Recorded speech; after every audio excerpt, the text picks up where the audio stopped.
Ready to ditch the cable box and take your favorite shows on the go? Let's dive into how to watch YouTube TV right on your phone. First things first, you'll need the YouTube TV app. Head over to either the App Store on your iPhone or the Google Play Store on your Android device. In the search bar, type in YouTube TV.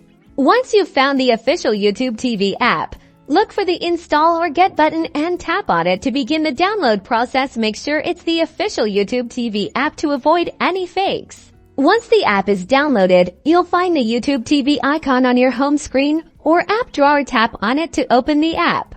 Now, you'll need to sign in with your Google account. Why you're the one you use to subscribe to YouTube TV. Enter your email and password when prompted.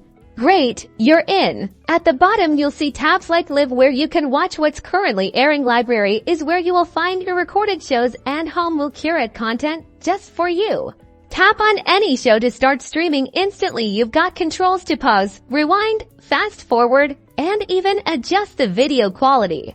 Dig into the settings menu. You can tweak video quality to save data or maximize your viewing experience. Also, you can customize notifications so you never miss your favorite shows. And that's it. You're all set to enjoy live TV, sports, and on-demand entertainment anytime, anywhere, right on your phone. Happy streaming!